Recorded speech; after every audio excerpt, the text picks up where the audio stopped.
Hi, I'm Tristan Ferland Milewski, director of the film DREAMBOAT, which is running in the section Panorama.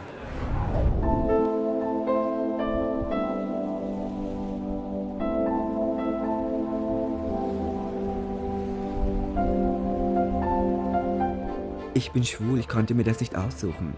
Ich hatte Glück. Ich kann so lange jung und knackig sein wollen, wie es mir Spaß macht.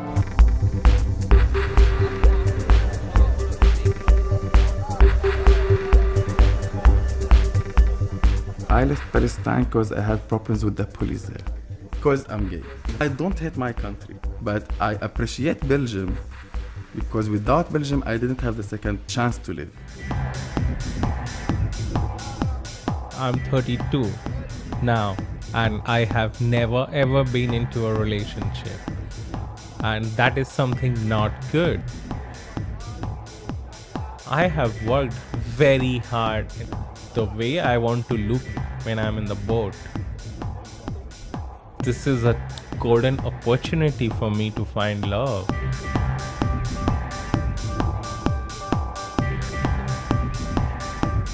My gay wishes, it was like more virtual than real. So if I had any like sex dreams, it was more like conversation, like chats on internet than proper meets. Welcome, Tristan Ferland Milewski, director of DREAMBOAT. Nice to have you here. Thanks for coming. Thank you for welcoming me here. What fascinated you so much about the topic of a gay cruise that you decided to make a documentary about it? Well, I'm generally, as a director, fascinated by microcosms. And of course, you can imagine this boat with the 3,000 men is a microcosm. And the interesting part of microcosm, in my opinion, is that they, on one hand, they set up their own rules and norms and normativities, but on the other hand, they also reflect the norms or they reflect aspects of the bigger society. So, because we all, of course, bring our society, our background with us. And there's people from countries that are repressive, and there's many people that meet in this microcosm, and this, of course, is like the big boat of many stories. I was thinking about when I saw your film, how did you convince the company that they let you film on the board? Yeah, that's a good question, because it was really a lot of preparation and work of trust together with the company, because you have to see it's like the organizer of the of this gay cruise, and like the company itself, the cruise ship company. They until now don't want to be associated with this. I mean, they like to take the money from the gays, but they don't want to be associated with it. Okay. But of course, the organizer, he was more like, of course, also he had many requests before, but we were the first one he actually really allowed to come on the boat.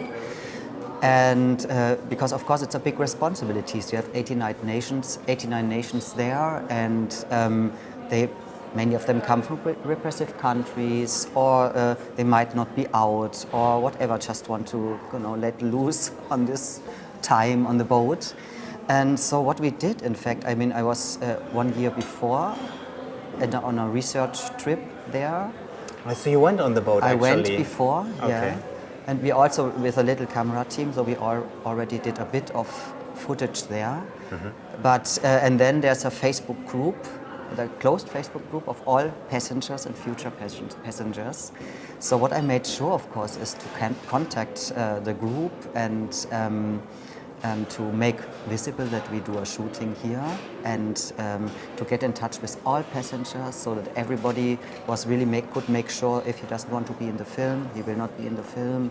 And I made sure they know what the film is about, and that is also a very respectful film.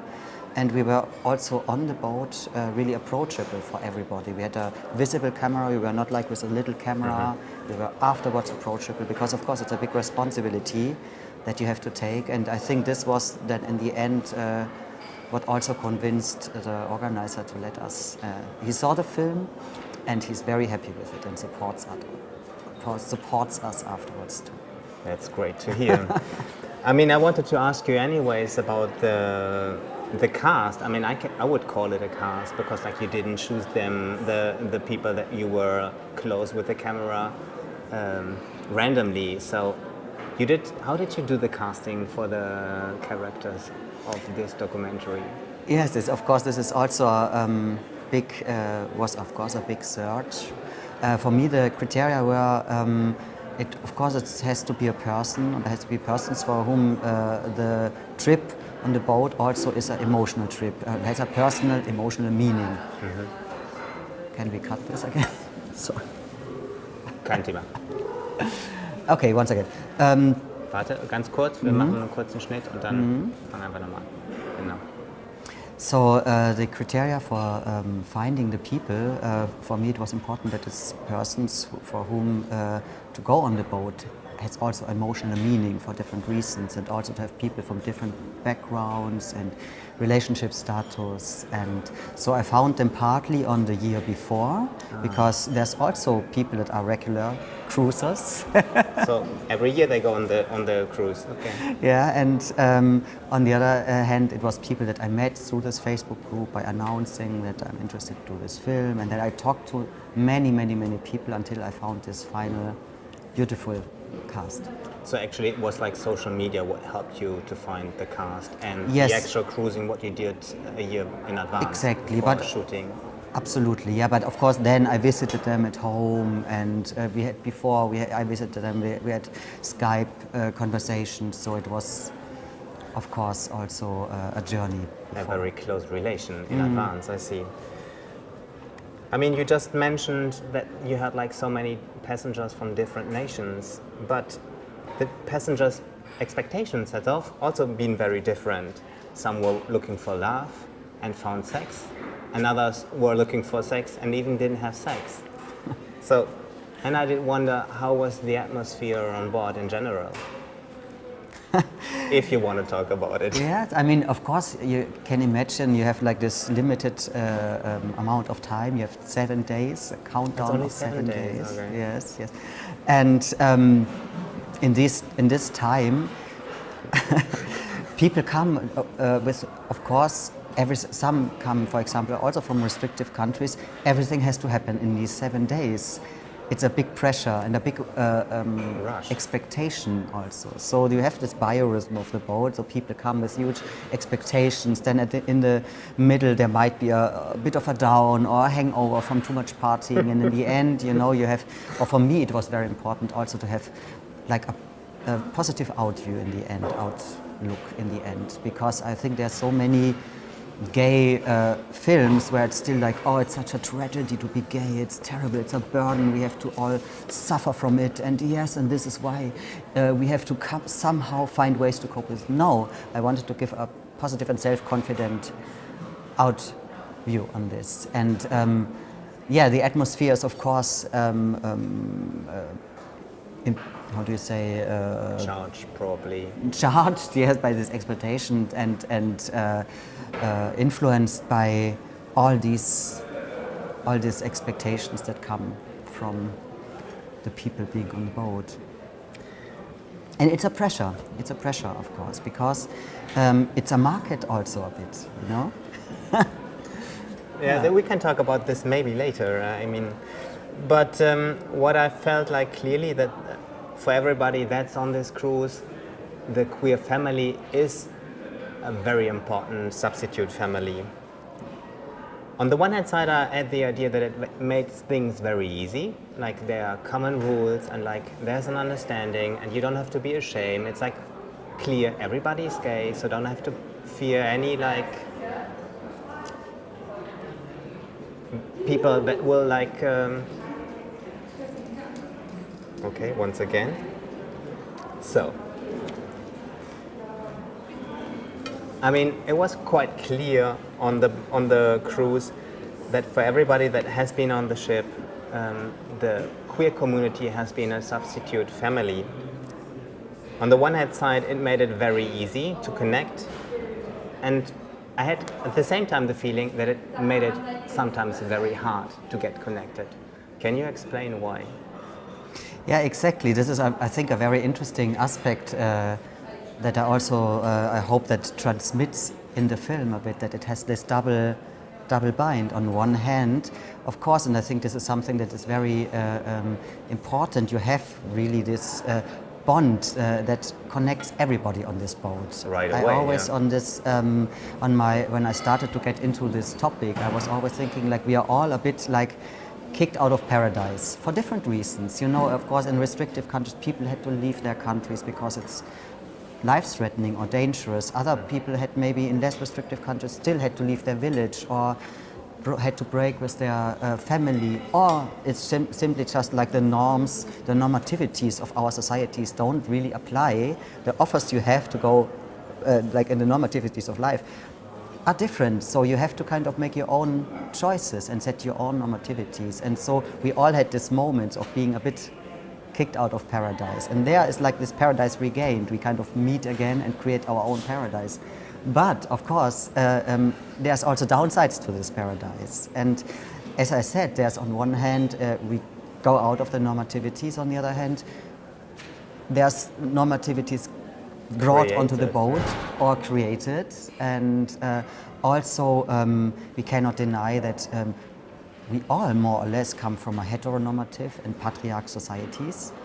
And Unfortunately, we yes, yeah. bring this onto the boat, and like the ideas of masculinity, what is masculine, what is a good man? A good man has to be very masculine, very muscular. And why is it worse to be feminine? Why is it worse to be a feminine man? And what is feminine, what is masculine? All these kind of things, you know. So these two things, and also combined with the thing that for many persons it's like this 7 days is like the days of freedom. So you can imagine that you come with a lot of emotions there, and what happens in the end, you get confronted with yourself, where you are in life, what you look for in life. Are you looking the right way for the right things, and what do you really want? What do you desire? All these questions arise, questions that in the end are valid for everybody of us, I think. And this is what I find very important in the end, is that all these questions, these ultimate life questions, are questions that are not only relevant for the gay community, or, I mean, a part of the gay community that is of course doesn't represent the whole gay community. It's has many diverse, yeah. Very diverse. But anyway, these topics are relevant for all of us, I think, especially in a capitalist society. You just like mentioned the idea of like the image, or like the stereotypical image of a male identity that seemed to be very still like valid on the cruise. So even on this trip, clearly what you said, the passengers were under pressure to fulfill this like kind of image. And I mean, what was like astonishing to me, like especially that of a straight man. So people really like suffered from that. I mean, this is like quite clearly what comes out. I had the idea. So what were your impressions on that? Of course, I mean, to to fulfill this image of a straight man might come along, not for everybody, but might come along for some men to deny themselves. And of course, I mean, just purely to keep your body fit, to stay young, to stay muscular, it's hard work. I never felt so untrained and unfit. I was like, okay. So you felt like a bit like marginalized by your body? No, I wouldn't go that far. I mean, I was there for another reason. But of course, it's something that can apply, of course, to everybody. You know? At the end of the film, it's very clear that every single protagonist, and like all the other passengers probably too, did personally grow on this trip. Can you give an example of the example? What did you impress the most? Oh, I think they all impressed me. My protagonists, they all impressed me because they all, in a different way, grew or already had something, brought some personal stories and personal lives on the boat that are very impressive, and for me they're all heroes. They're all strong men, even in their vulnerability. Or also I'm very grateful that they showed me their vulnerability, because this makes them strong. And so I was impressed by all the story. I mean, also, of course, I mean, if you see Dipankar, who comes from a repressive country, India, and now lives in Dubai, and before he came here, he made sure to out himself in front of, for the premiere, in work, in front of his family.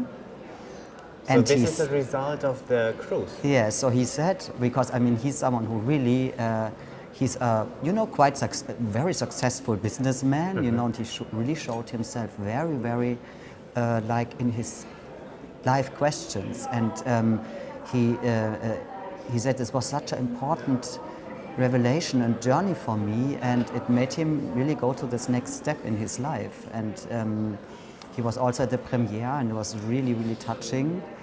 And he had, in fact, a good feedback from his family and his work. Wow, that's impressive. But still, he has to go back to Dubai. Yeah. Okay. So yes, so he's very courageous, and I think he did. He feels he has done the right step, and he's much more liberated. Also, Ramzi, of course, who of course is now a Belgian citizen. Yeah. But still, originally from Palestine. From Palestine, and it's also something to speak up, to say something about the country and not hide, because in Palestine it's like officially there's no law against gays, but exactly this gives the freedom for harassment and completely arbitrary arresting of people. So it's like on the surface it seems like, oh, there's nothing dangerous, but it's so dangerous to be gay there.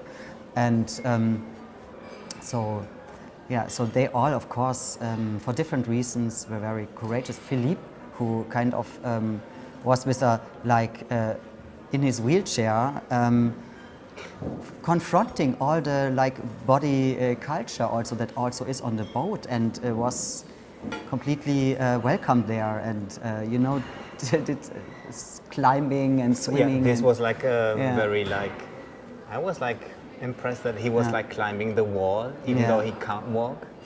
Yeah. I see. So one last question to you, Tristan. Did you grow by yourself on this trip too?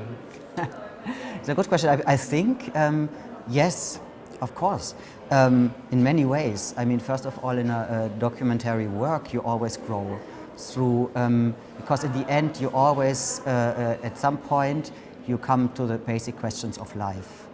And you, when you enter a topic and all this kind of research, all the conversation with different people entering their life, really also having the gift of them giving their trust to you, this makes you grow, and also question, of course, where am I in life, and also what kind of gay man do I want to be. Yeah, so all these kind of things arise, and you recheck the settings of your life. And yes, it was for me also a big. We all go on a kind of a journey, everybody in the team. We had kind of 24-hour shoots, so it was 7 days and 7 nights, and you don't even know when it's day, when it's night, where are we? And so we grew all together. It was a wonderful experience. Tristan, thank you so much for coming. Thank you so much. And good luck for your screenings, and for sure for the Teddy Award. Thank you so much for welcoming me.